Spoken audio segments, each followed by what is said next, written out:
Una de las cosas más importantes que yo noté al regresarme luego de estar viviendo fuera era que aquí no existían bases de datos para hacer estudios online. En Estados Unidos todo corría digital, en Europa todo corría digital y en Puerto Rico era door to door, por teléfono, metodologías que pues impiden mucho ese contacto físico con el que cada consumidor tiene con la plataforma. Y pues luego de 18 años dije, ¿sabes qué? Yo necesito traer una herramienta donde yo pueda medir la realidad socioeconómica del puertorriqueño, cómo vive, cómo impacta tanto una contienda política como, o sea, su intención de voto, como también todo lo que tiene que ver con marcas, su estado de ánimo, incluso cosas como la salud mental puede impactar. ¿Pero sabes por qué te contacté? No tengo idea. Porque pienso que de las personas que yo considero influencers o periodistas o que trabajan constantemente con data, para justificar la noticia que vayas a dar o el comentario que vayas a dar, siempre hay data behind it. Hoy tenemos la chica de los datos con nosotros, Lead Data, o sea, Lead Data, a.k.a. Lourdes Fernández Lulu. ¿Cómo está? Exactamente, muy bien. Boricua de aquí de Carolina. Uh-huh. Somos Isla Verde, Carolina. Somos de Carolina y venimos virados. Ok,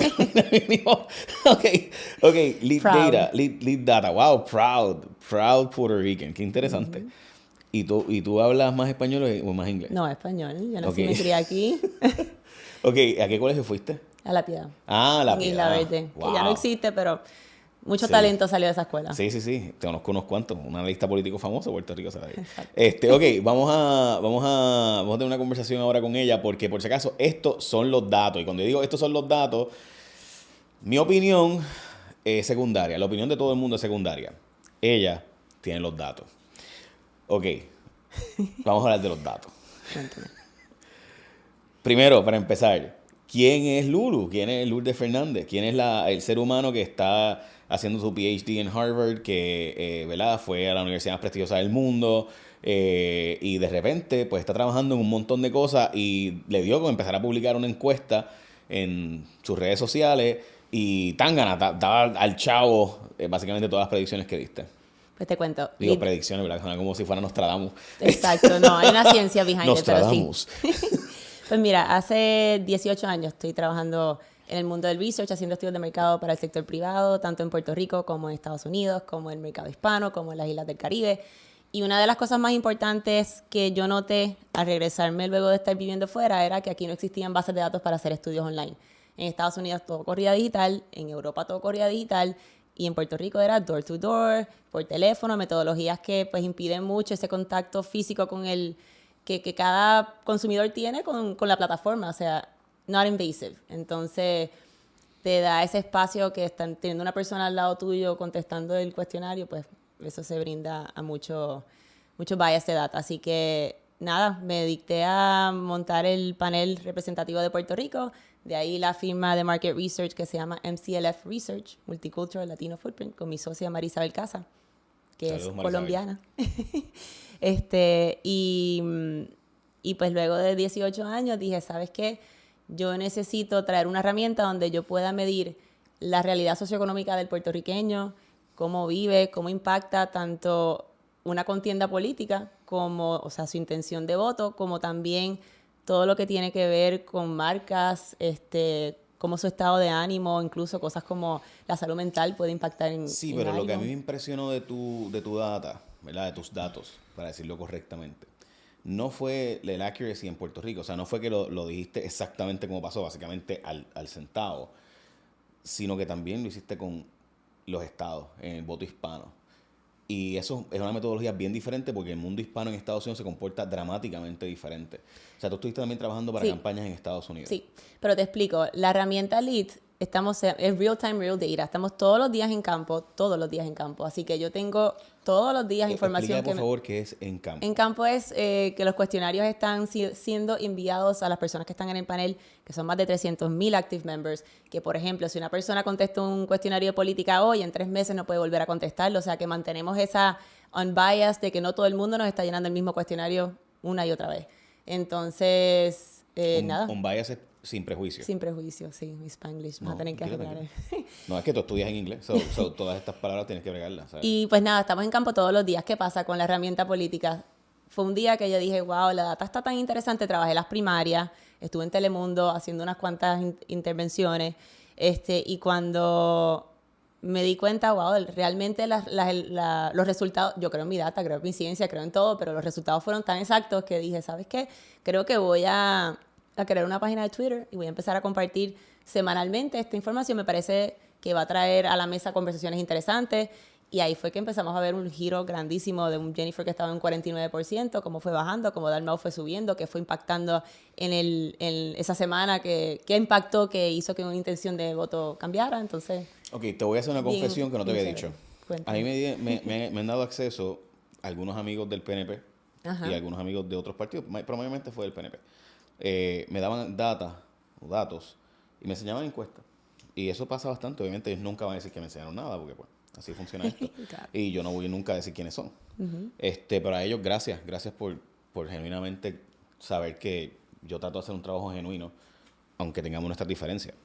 Y las encuestas que ellos hacían estaban bastante parecidas a las tuyas.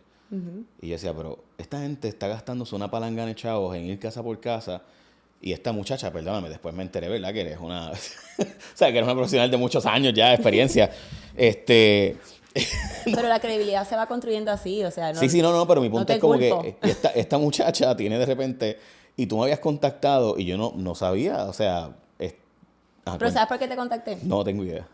Porque pienso que de las personas que yo considero influencers o periodistas o que trabajan constantemente con data, es de los pocos que utiliza la data para justificar la noticia que vayas a dar o el comentario que vayas a dar. Siempre hay data behind it, así que no muchos hacen eso, y si lo hacen es con data que no hace sentido. Me hace sentido tu data. Yo intento genuinamente buscar los datos y yo sé que la gente no va a estar de acuerdo conmigo en muchas cosas que pienso, porque yo soy un reguero. O sea, en el sentido... serio, o sea, yo no soy un tipo de una ideología de izquierda o de derecha. Yo tengo cosas de izquierda liberal y tengo cosas de derecha. Y yo, pues, como soy un reguero, la gente no puede ubicarme en un sitio. Por ejemplo, mucha gente piensa que yo soy PNP. Y hay mucha gente que dice, tú eres un PNP molesto con el PNP por la corrupción. Eso es lo que he escuchado de ti. Sí. ¿De verdad has escuchado eso? Sí. ¿Qué te dicen? Exactamente eso. Eso es lo más que dicen tus datos. En preguntas abiertas. Ok, cuéntame de eso. Ahora sí, espérate, esto puede ser un profile gratis, gracias. ¿Cuánto es que vale esto? No, pero sí, en preguntas abiertas yo hago preguntas de influencers y de todo, y tú estás como que en ese fine line entre ser un influencer y ser un periodista. Y sí, cuando ocurrían cosas, yo mido mucho cosas que ocurren que puedan impactar una intención de voto, y salía mucho lo que... peleas o cosas que ocurran políticas, que entonces te dan como con el sello de que un PNP molestado. Un PNP molesto. No sabía. Yo he visto que mucha gente piensa eso. Yo no soy PNP ni nada por el estilo. O sea, yo sí creo en que en Puerto Rico vamos a terminar votando por la estadidad, y que yo me dejo de cuentos, de darle la vuelta a la noria y hacernos el cuento. Pero nada, no hablemos de mí porque yo soy totalmente secundario en esta historia. Lo importante eres tú. No, pero Parte de la conversación. Pero sí quiero, o sea, sí planteo que yo no soy un tipo que me engaño a creer que la gente cree como yo. Yo estoy consciente de que no, de que yo no, la gente no piensa como yo pienso, sino que la gente tiene sus propias opiniones. Y yo quisiera que en su burbuja personal tengan al menos la posición adversa a su posición, y los datos que pueden romper ese cucurucho, ese huevo, y crack it para entrar y decirle, checate estos otros datos y toma tu decisión. Yo te voy a dar mi opinión es esta, pero yo quiero que, o sea, eso es lo que yo intento. Tú lo logras, o sea, tú tienes datos de verdad, o sea, tú tienes datos y estoy seguro que te ha pasado un montón de veces, te estás escuchando conversaciones y tú dices que, Sofía, están hablando estos dos, ustedes no saben, no tienen idea de lo que están hablando. Sí, me pasa mucho en la política. Volvemos, yo me especializo mucho en estudiar, yo soy especialista en los indecisos, el PhD lo estoy haciendo en los indecisos. Yo miro a los indecisos de una manera muy diferente que otras casas de research, y por eso creo que lo que traje a la mesa, me decías, ¿cómo la pegaste? ¿Cómo estuviste tan al punto? Es por los análisis que hice con los indecisos que me llevaron, los indecisos decidieron estas elecciones, y en Estados Unidos también, me llevaron poco a poco a ver estas tendencias, cómo iban cambiando. Había un 16% de indecisos por los pasados 3 meses, que todavía al final había un 4% el Todos los día analistas antes. decían que eso era falso. No, era y muy... Y todas las encuestas daban un número de indecisos gigante. Pero, sí. O sea, todas las encuestas, incluso las que fallaron dramáticamente, daban un número de indecisos bien alto. Quizás por eso fallaron, ¿verdad? Yo te explico que en términos de indecisos, cómo yo lo categorizo, no es preguntarte por quién vas a votar. Vas a votar por fulano, ok, no. cada uno de los candidatos yo te pido, ok, en una escala del 0 al 10, ¿cuál rating le darías a tal candidato? ¿Votarías por él? La intención de voto. Y por este un 7, por otro un 0, por otro un 0. Normalmente, si tienes uno en mente, me vas a decir 0 el resto.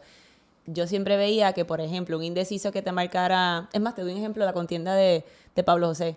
Yo tenía 60% de indeciso. Y me decían, es imposible, Lourdes, que tú tengas 60%. Los tengo, porque marcan 4, 5, 6. Si una persona te marca 4, 5, 6, yo no te puedo decir que esa persona tiene una inclinación de un lado. Ni le voy a decir un follow-up question. Vamos a explicar ahora lo que es el panel, ¿verdad? Porque creo que requiere una explicación. Pero, o sea, cuando tú estás en calle, ¿qué significa que estás en, ¿verdad?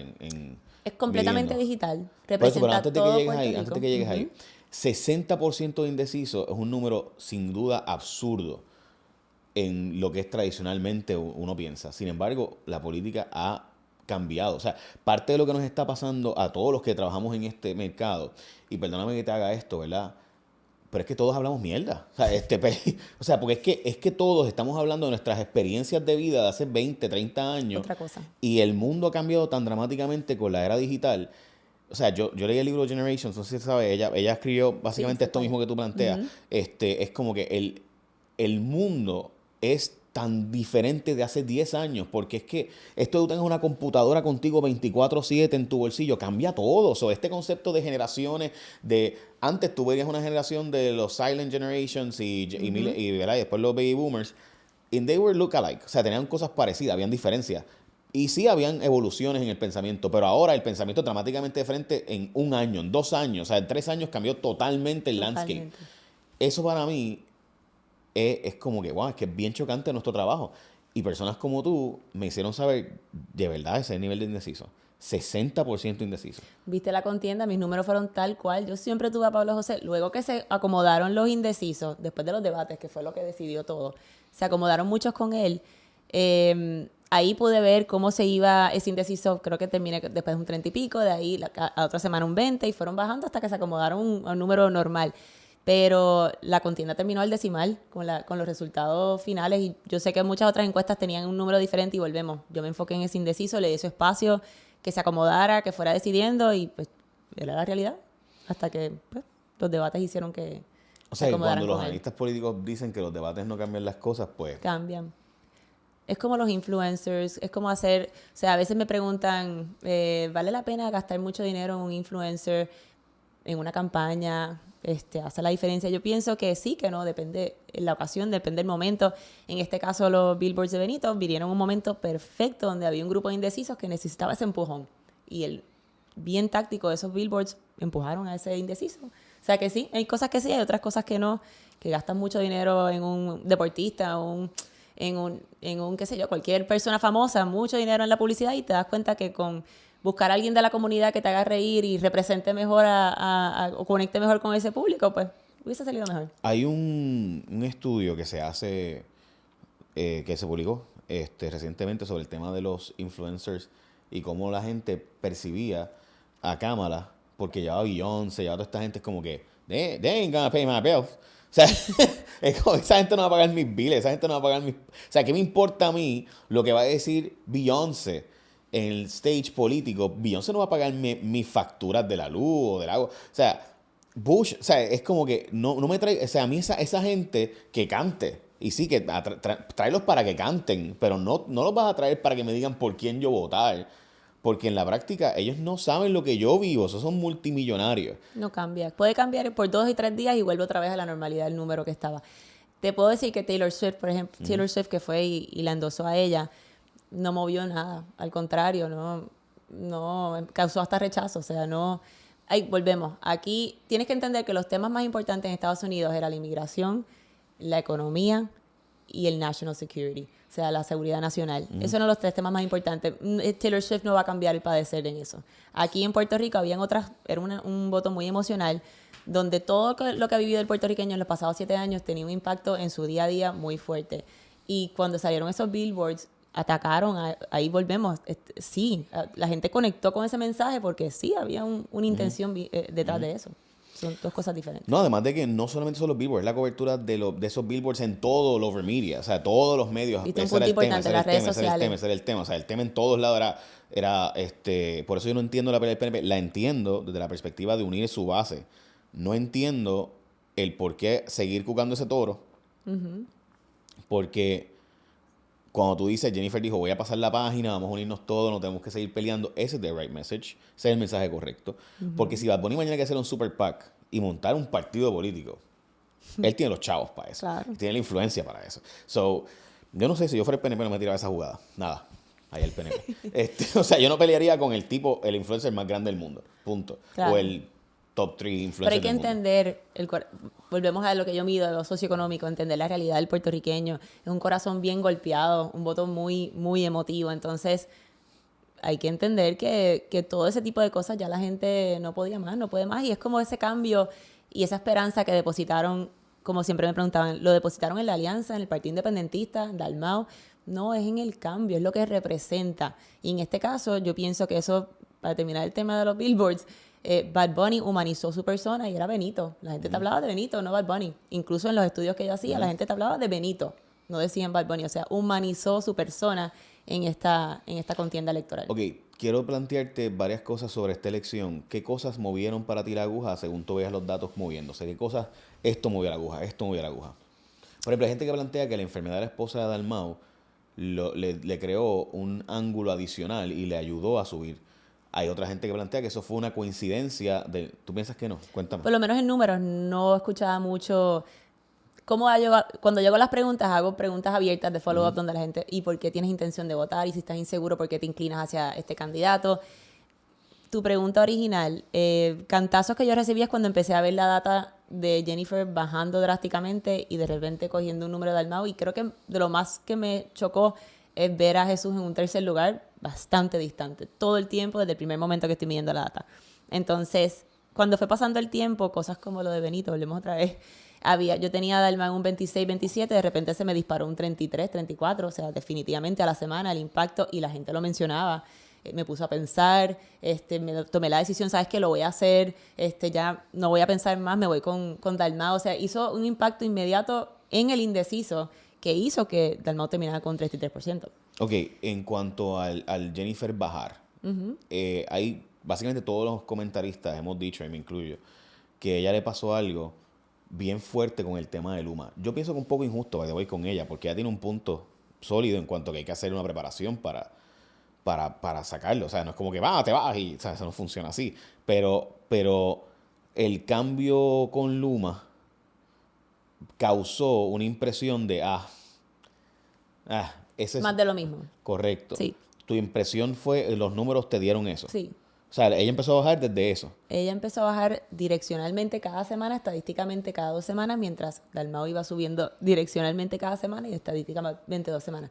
Eso sí, ese fue uno de los temas también mencionados en la cabeza de esa persona que iba a votar por ella y de repente se metió en el círculo de indeciso y empezó a dudar un poco, ¿será esto es más de lo mismo? Me está diciendo, ¿cómo voy a confiar en esto? Era el miedo, mucho miedo por un lado y mucha esperanza y cambio por el otro. Son los dos ángulos completamente emotivos en esta contienda. ¿Hubo algo que no fuera emocional en la contienda? Que tú digas, esto no es... Los últimos 2 días.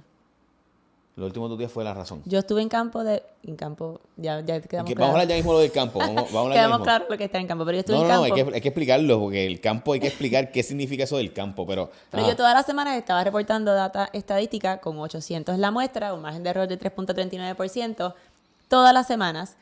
Y de viernes cerré con mi última encuesta ese viernes antes de las elecciones y yo tenía un 2% de diferencia entre ellos dos.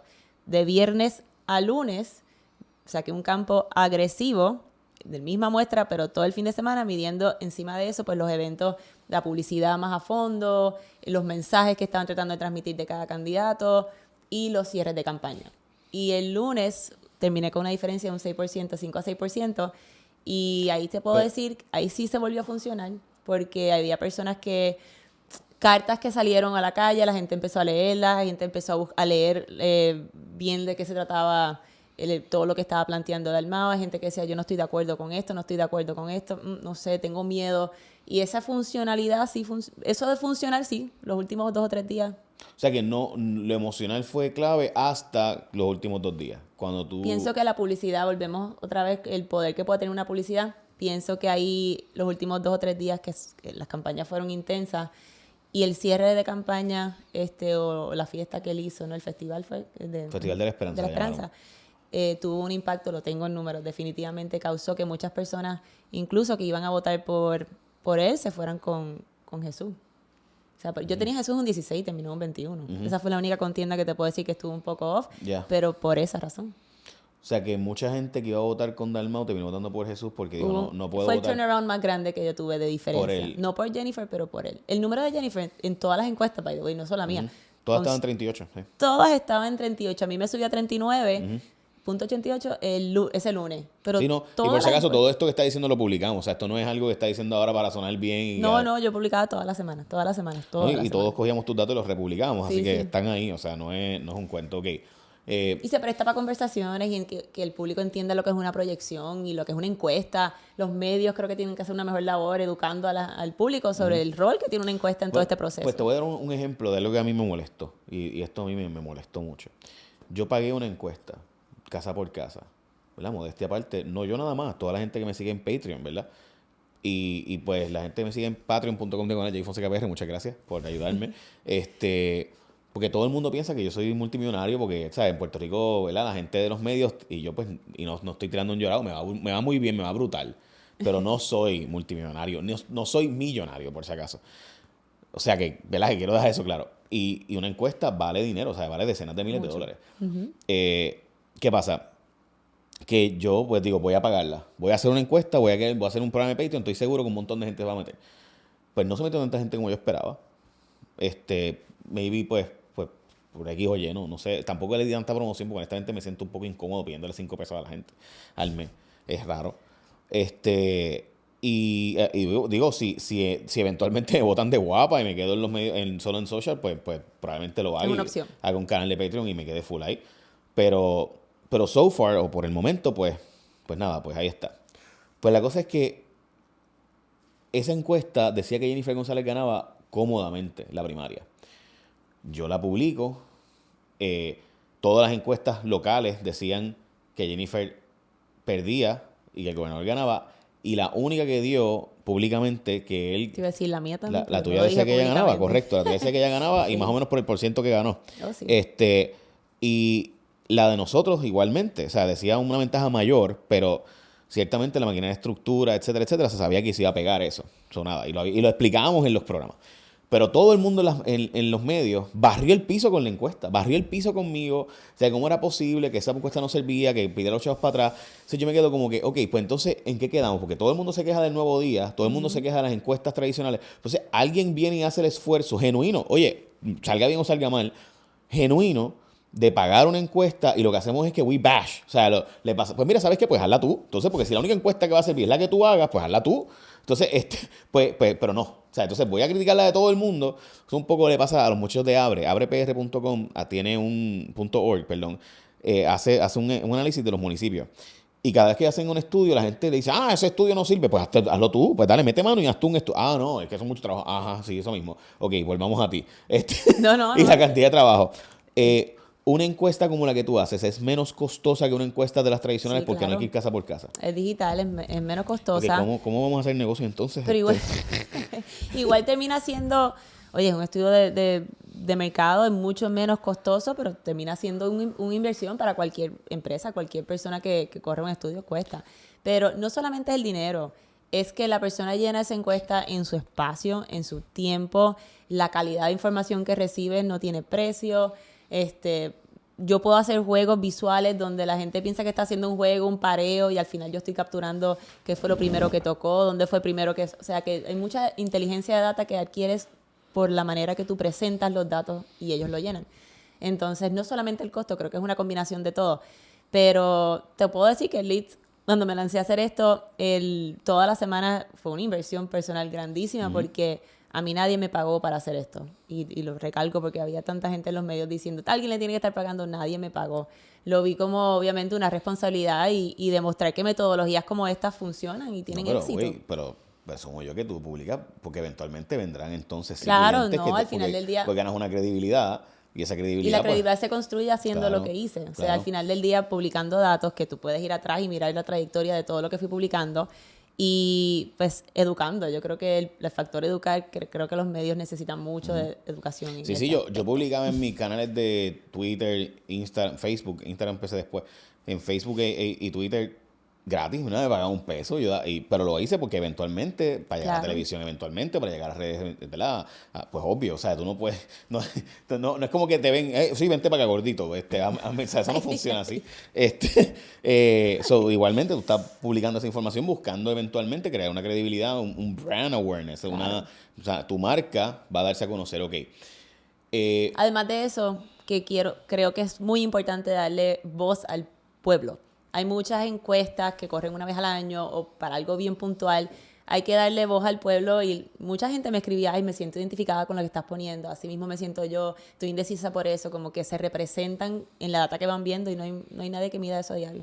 Es importante. No, y honestamente una herramienta, yo ahora mismo no me acuerdo el libro, pero este muchacho que fue a Harvard, lo leí el libro, un libro brutal, que planteaba, se llama Everybody Lies, pero no me acuerdo el nombre del autor, y es como que todo el mundo miente cuando tiene a alguien de frente versus cuando va a Google, se siente y busca un search. Uh-huh. Y él usaba mucho como metodología de investigación en los Google Search.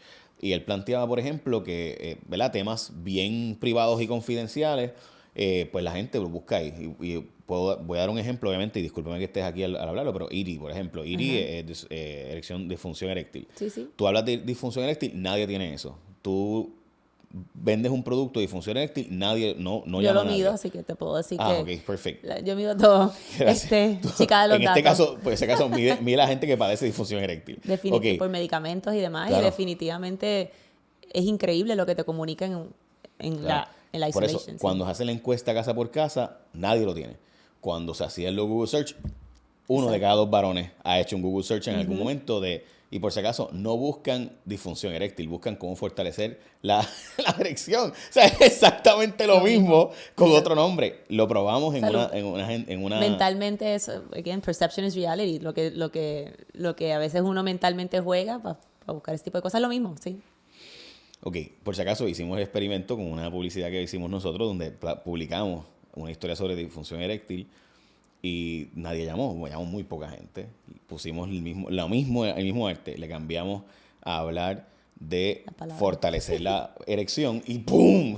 ¡Pum, pum! Pero nada, ok. Ese es otro tema. Es otro tema. Tengo mucha data de eso, pero ese es otro tema. Es que es difícil tú tener esa conversación, es bien difícil. Tú tener una conversación como esa, o sea, eso es como que, wow, de que yo voy a hablar, no voy a hablar de eso, no, yo, chacho, es un machote, sí, seguro. Pero estas metodologías te prestan a que uno tenga la habilidad de poder darle esa confidencialidad a la persona que llene su encuesta y de verdad que es bien efectivo. Ok, hablemos de lo que significa estar en campo, porque tú planteas que estás en un campo y es un panel de 300,000 personas. ¿Qué rayos significa eso de estar en campo con 300,000 personas? Esos son 300,000 gente que está en TikTok y de repente contestan tu encuesta. Esa es una muy buena pregunta. Esto no es ni por texto, ni por TikTok, ni ninguna redes sociales. Nadie te va a invitar por ninguna red a contestar ninguna encuesta, que a mí a cada rato me llegaban por texto. Y la gente me escribía, ¿ese eres tú, Lulu? No, eso no llega por ahí. Nosotros tenemos un panel estadístico representativo de todo Puerto Rico. ¿Cómo se construye ese panel? Eso no lo voy a divulgar aquí. Perdóname, estoy riendo porque es que me tengo que reír. Porque contigo debatir debe ser bien malo. Porque tú siempre tienes los datos. O sea, tú estás hablando de Diri y tú, yo tengo esos datos. Tengo muchos datos. Oye, son 18 años estudiando el mercado de Puerto Rico. Me conozco todo y creo muchos modelos. Yo me especializo también en crear modelos. Entonces, no es solamente preguntarte eso, sino que ver un algoritmo, un modelo para entender un comportamiento. Entonces, continúa, perdóname. El campo y el... Bueno, desde el campo, cuando digo que estoy en campo es que todos los días ese cuestionario está siendo enviado a estos miles de personas. Se hace la muestra representativa, pero con el peso de cada región, y no es el peso técnico-científico, sino que, por decirte, tal pueblo, tienes que coger tantas mujeres, tantos hombres que representen la realidad, por edad, por nivel socioeconómico, etcétera. Todo el pool que se va a coger de ese día tiene ese mismo balance, y así consecutivamente todos los días. Y como les expliqué, si contestaste un estudio de política hoy, en 3 meses no puedes contestarlo, así que no tenemos la misma persona llenando la encuesta. No estás en campo, es que está el cuestionario en campo y la persona llenándolo en su espacio, si cualifica y está dentro del panel. Esto es un panel controlado. Esto no es como si tú hablas door to door, tú tienes un control de los hogares. Esto es un panel controlado, digital, pero no es una metodología comprando anuncios publicitarios online ni nada que eso. Yo no recluto de esa manera. Es totalmente diferente. Nosotros en los medios nos pasamos hablando de que todavía las agencias de publicidad siguen haciendo estos estudios que están, en mi opinión, rezagados vis a vis las oportunidades que existen ya con metodologías digitales, donde puedes conseguir real data, o sea, data real y hacer casi direct marketing, o sea, mercadeo directo de ciertos productos. ¿Cuán atrasado en tu percepción versus lo que estás viendo fuera de Puerto Rico? Obviamente estás haciendo tu PhD en Harvard, además estudiaste una maestría en eso. Te puedo decir que sí, ha adelantado mucho en los pasados 18 años, pero yo creo que empieza hasta educación. Tengo muchos clientes que les da miedo las metodologías digitales porque toda la vida lo que han conocido es lo no digital y escuchan que si no es representativo, que si no es válido, que si vas a dejar por fuera a los viejitos de 85 años, que si siempre son las mismas conversaciones, te vas a enfocar en los que están online, te vas a enfocar en este segmento específico y no. Se rompen todas las barreras cuando haces las metodologías correctas. Entonces, Puerto Rico le falta mucha educación, hablando de las agencias de publicidad, y trabajo con todas y los quiero mucho a todos. Creo que poco a poco muchos me han abierto las puertas y han confiado en mi data por muchos años, lo agradezco. Y ha sido un proceso de educarlos también, de educarlos a ellos y ellos poder educar a sus clientes de que con estas metodologías digitales es más costo efectivo. Y Jay, tú no puedes hacer un estudio una vez al año para medir la salud de una marca. En 3 meses cambió todo. Tú tienes que tener una consistencia en cómo tú vas midiendo. ¿Cómo se mide la salud de una marca? ¿Qué significa salud de una marca? Pues, por ejemplo, primera marca que te viene a la mente cuando digo tal categoría, qué sé yo, fast food, por ejemplo. Primera marca que te viene a la mente, tú vas a decir primera marca, otras marcas te vienen a la mente, eso es top of mind, your unaided awareness. Después, cuáles conoces, cuáles has visitado, cuál es tu favorita, cuál nunca irías, por qué. Entonces tú entiendes, ahí puedes medir cómo está tu marca y cómo está el resto de las marcas categóricamente en comparación a ti. Y mides esa salud de la marca. ¿Cómo está la salud de la marca? No en uso, sino en cómo la gente te percibe, cómo te ve, cuáles son los atributos que te dan a ti. Tú eres el más económico, el más de mejor calidad, con el que más conecto, mi favorito, el que le gusta a mis hijos, etcétera. Y entiendes un poquito cómo darle una personalidad a las diferentes marcas. Ok. Entonces, ese panel, ¿quién selecciona a las personas que entran en ese panel?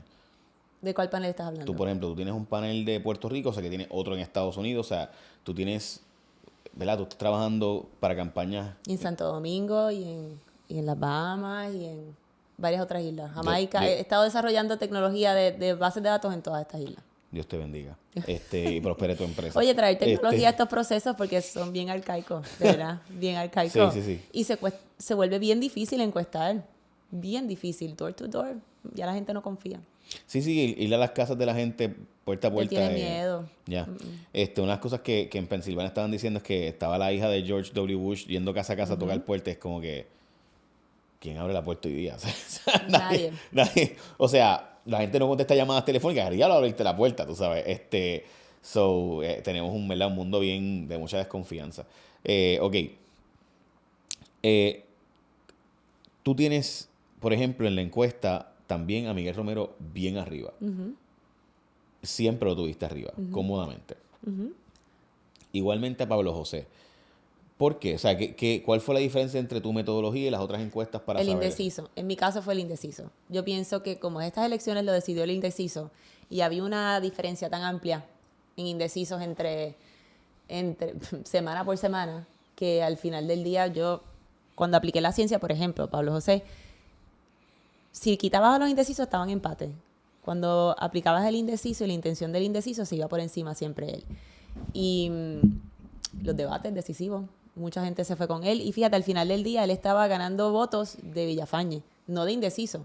Al final del día, él estaba quitando el voto que era para Villafañe y se lo estaban dando a él. Yeah. Y cuando analizas quién iba a votar por él por intención, por identificación con partido y muchas otras variables, él ató gente de todos los partidos. PNP, populares, independentistas, alianzas, independientes, todos votaron por él. La cantidad de, ¿verdad? No fue por partido, se unió mucha gente a votar por él. Esto es anecdótico, por si acaso anecdótico es lo que todos hacemos. Decimos, no, todo el mundo piensa tal cosa y no está medido, ¿verdad? No está encuestado en una base científica, así que eso se llama anecdótico. Pues estoy hablando de tus anécdotas, de lo que te dice tu gente, lo que tu gente te rodea. Y por ejemplo, vimos cómo yo decía que la alianza nunca se alió y parte de lo que ocurrió es que Manuel Natal pierde San Juan, mientras que Juan Dalmau gana San Juan cómodamente.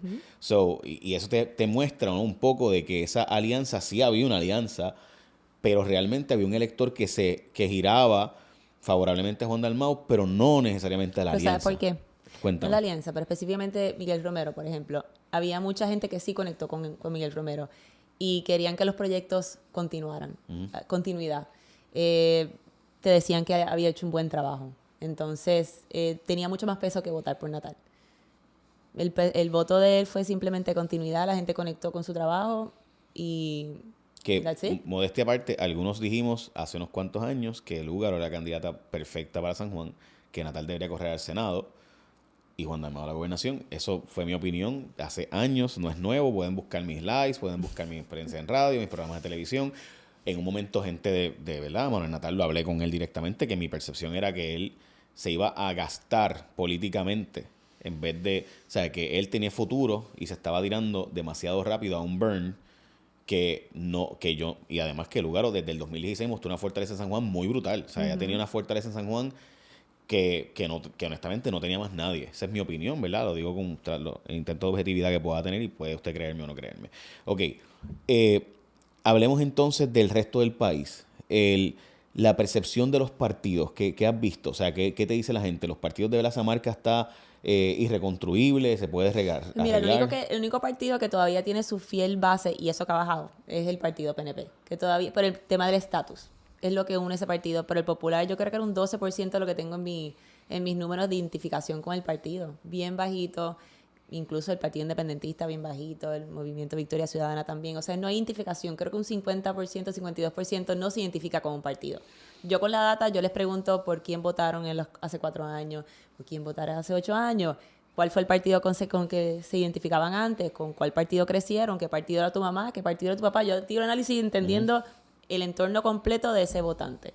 Y es bien interesante ver cómo esa pasión donde antes, oye, yo me acuerdo de ser chiquita, era el día de las elecciones, todos los vecinos todos nos juntábamos, ver las elecciones, era algo bien, que obviamente eso todo ha ido cambiando, pero eso ya no es lo de hoy por hoy. No. La marca del Partido Popular está tan tocada, o sea, a ese nivel de 12% solamente se identifica con Te puedo decir que el Partido Popular ha perdido su identidad como marca, si lo vas a ver como marca. Ya la gente incluso no conocía a los candidatos. Desde primarias yo medía a Zaragoza y medía a Jesús Manuel y la gente decía, no sé ni quiénes son. O sea, más de 60% te decía, nunca los he escuchado. No sé quién es, no te puedo dar una percepción de alguien que no conozco. Y eso era increíble verlo. O sea, es impresionante porque Zaragoza y Jesús Manuel llevan desde el año 2012 en política, uno como secretario de Hacienda y otro como secretario de Asuntos Públicos de Fortaleza. Pero no conectaban con el votante, no había ninguna conexión con él. Y, by the way, Pablo José tampoco al comienzo. Lo veían mucho como más serio, demasiado como fake. Al comienzo, cuando empecé a medir, lo veían fake. Poco a poco se fue soltando. Fue también separándose de lo que es partido y hablaba mucho sobre, yo quiero representar a Puerto Rico en Washington. Sea lo que sea. Mi misión es representar la voz de todos ustedes allá. Eso conectó mucho con la gente. Hablaba ahorita de metodologías digitales. Tú veías a un Dalmau siempre conectado, haciendo lives, bien conectado con el público. Jennifer ponía la foto de los bebés y la gente conectaba con la foto, pero esa conexión de tú a tú que hizo Dalmau con el votante, eso ya es el único que lo hizo. Y conectó emocionalmente y la gente, no tenías un intermediario, un periodista ni nada para conectar directamente con el candidato, como que les abrió las puertas de su casa y tú podías directamente interactuar con él a través de todo este mundo digital. Lo que te voy a decir ahora, no tienes que contestarlo, pero me gustaría saber tus impresiones por los datos que viste. El viernes tú dabas unos números que daban un cierre que Dalmau se estaba acercando dramáticamente. Tuve 2 semanas así. Correcto, donde Dalmau se estaba acercando y Jennifer bajando. El lunes cambia todo. Obviamente, ¿qué ocurrió? Domingo, la encuesta del Nuevo Día, número 1. Y número 2, el cierre del Festival de la Esperanza. Mi impresión es que el cierre asustó a mucha gente. Pregunta, ¿la encuesta del Nuevo Día qué? ¿Ah? ¿Qué dijiste de la encuesta del Nuevo Día? La encuesta del Nuevo Día sale el domingo, también. O sea, la encuesta del Nuevo Día daba 38-30. Pero terminaron el campo ese viernes. Sí, de acuerdo. So sí. O sea, y entonces, ellos publican domingo. ¿Verdad? El Nuevo Día publica domingo. Y entonces, después ellos publican, da 38-30, plantean que, ¿verdad? Que básicamente Jennifer va a ganar cómodamente.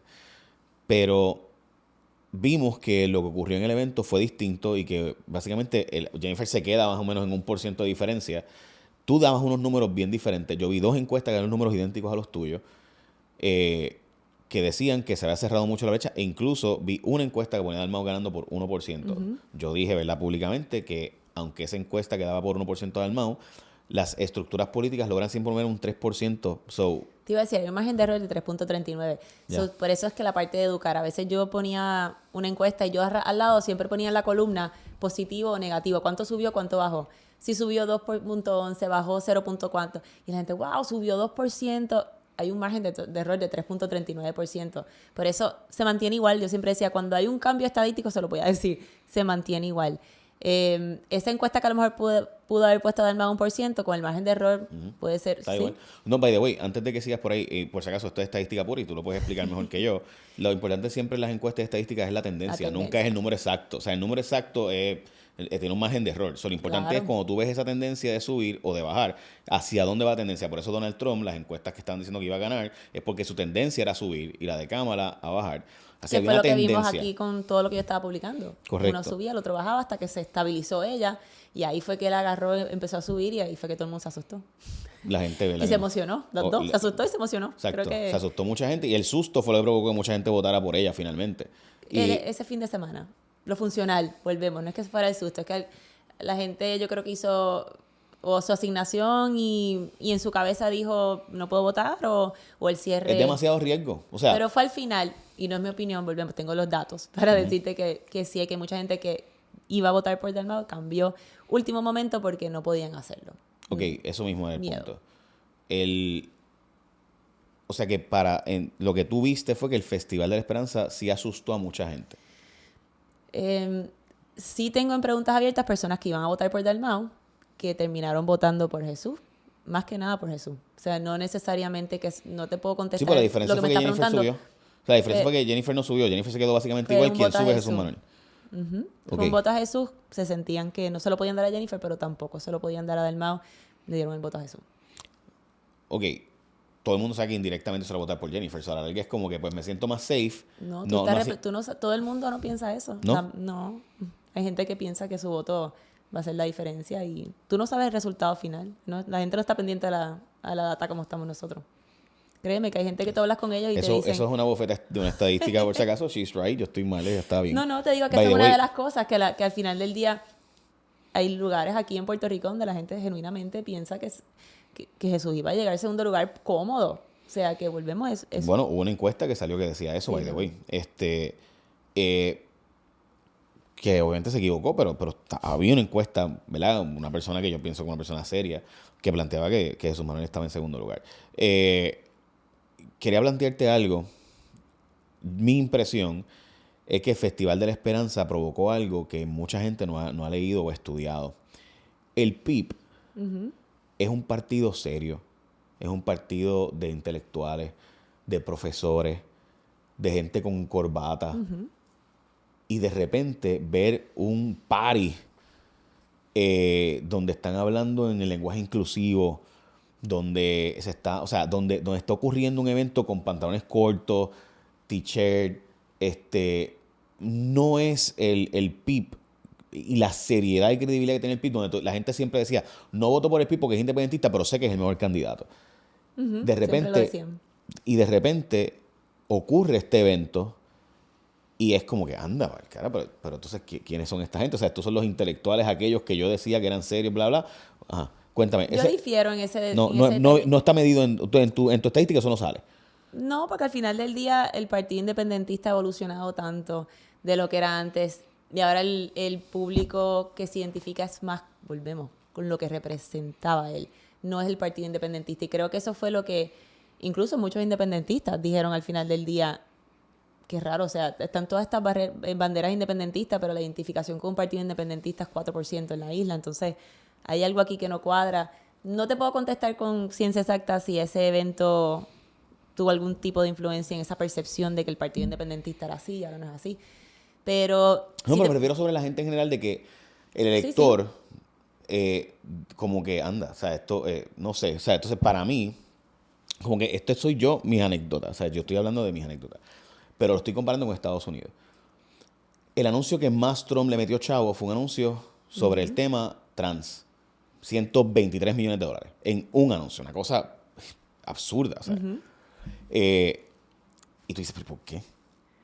Y, ¿sabes? Un tema que afecta ¿cuánto? Al 0.01% de la gente realmente se ve afectada. Pero ¿cuál es el target que tú crees que están empujando ahí? Claro, están buscando a las madres, mujeres madres de familia, ¿verdad? Personas, etcétera, ¿no? Y la religión. Temas religiosos, claro. Sí. O sea, estoy consciente.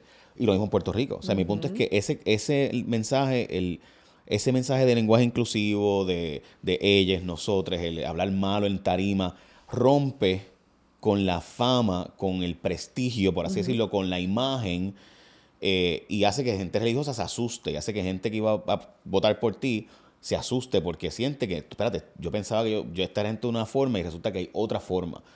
Entonces, cuando tú estás escondiendo la independencia para decir, mira, no está el momento de la independencia, pues entonces no, el lector no se siente así, no siente como que me están escondiendo algo pero mira lo que realmente hay.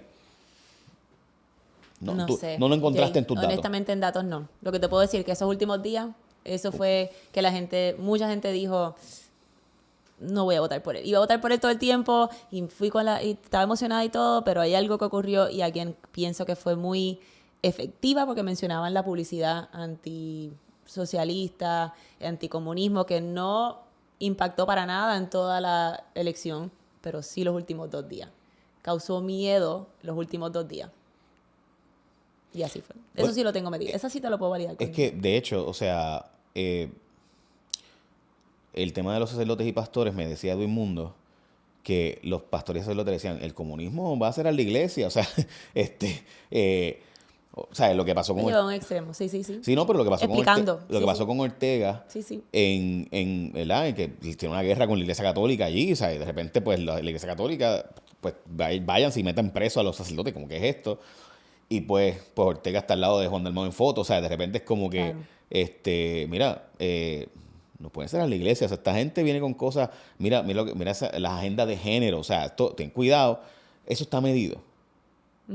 Tú lo mediste, eso está, y estaba así, la gente se asustó. Sí. Y los religiosos se asustaron, la gente que va a la iglesia. Se asustó mucha gente que le iba a dar el voto a Dalmau por ese desespero, por esa esperanza, por ese cambio. Dijeron al final, y son gente que decían, yo no le puedo dar el voto a Jennifer, se lo doy a Jesús, por ejemplo.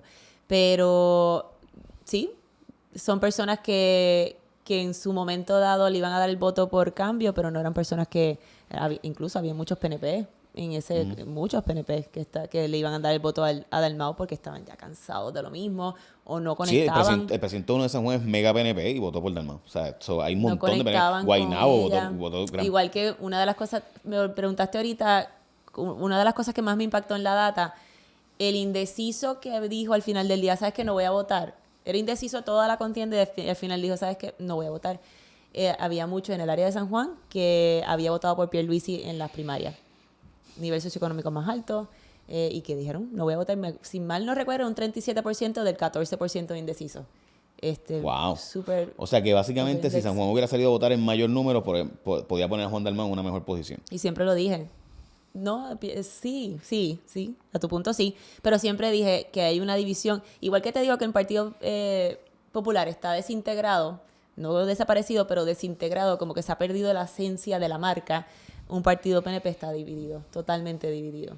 Lo ves tanto en el votante como en la figura de Pierluisi versus Jennifer. O sea, que hubo una gente que sí se molestó y todavía estaba molesta hasta el final. Que no votaron. Y no votaron.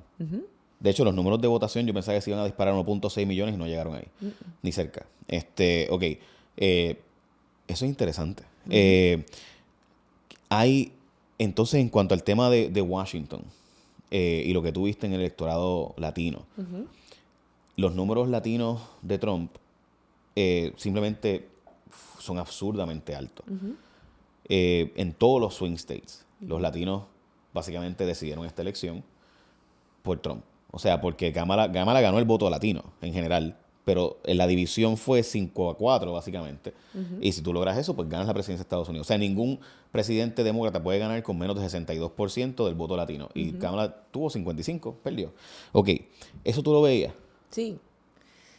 Sí, acuérdate que los temas más importantes, como mencioné, la inmigración, el national security, la seguridad nacional y el tema del bolsillo. Y el hispano, vamos a hablar del sur de la Florida, que siempre ha sido demócrata. De repente tienen mucho cubano, el tema del socialismo, de la izquierda, impactó mucho a ese segmento. Hay mucha gente que dijo, no, yo no votaría por Trump, pero voy a votar por él, porque ella representa a esa izquierda. O sea, que esa data del hispano también con miedo por lo que han vivido. Y sabes que generacionalmente, hablaba con una persona hoy que estábamos hablando de eso, generacionalmente, mientras la segunda generación, que son ya los hijos de los hijos hispanos, te dicen, sí, pero yo no quiero que la gente aquí entre a lo loco. O sea, tiene que haber un orden. O sea, incluso el tema de inmigración como que está un poco más aterrizado que otras generaciones de hispanos que llevan muchos años en Estados Unidos. Bueno, tengo muchas preguntas adicionales, pero creo que deberíamos dejarlo aquí y hacer otro más distinto, porque creo que debemos hablar entonces de el tema legislativo, si a la gente le importa realmente la legislatura a la hora de votar. Quisiera ¿Sabes cuál es el porcentaje de personas que saben lo que es un legislador? Me lo vas a decir cuando regresemos, porque quiero hacer otro live contigo, quiero hacer otro video de Está otro muy tema, bueno. porque me parece importantísimo ver cuánto a la gente le importa. Hubo un dato que a mí me voló la cabeza. El Google Search más hecho en la noche antes del evento del martes en Estados Unidos fue ¿Joe Biden sigue en la contienda? O sea, que había un montón de gente que no sabía ni que Joe Biden se había quitado. O sea, cuán desconectado de la humanidad tú puedes estar. ¡Wow! O sea, o sea, y te va haciendo así como que sí, Jay, la gente está bien desconectada. Cuando regresemos, bueno, en un próximo video van a verlo. Yes. Porque creo que hay que plantearnos esos asuntos. Y quiero saber, y mala mía por ponerte esta posición, ¿se estudian qué influencers realmente mueven la marca en Puerto Rico? ¿Mueven marcas? Te planteo esto porque yo siempre he pensado que la Comay es el influencer más importante de Puerto Rico. O sea, porque la gente también le tiene miedo. Pero ¿qué es ser influencer cuando tú estudias? ¿Qué influye realmente? ¿Cómo lo definen? Sí, porque hay un montón de gente que realmente la gente los ve por entretenimiento. Yo me considero que mucha gente me ve por meramente entretenerse también. No. Está bien, bueno, pues está bien, me lo dice. Se educan. Pero, bueno, lo aprecio, pero también pienso que un poco la gente me ve como que el gordito ese, dame qué dice el gordito, y lo ven y no necesariamente cambian su opinión, simplemente quieren pasar, ¿sabes? Como que, vamos a ver si está enfogonado hoy. ¿Está enfogonado? Está tranquilo. No, pues, los educas, o sea... está bien, pero lo vamos ya mismo.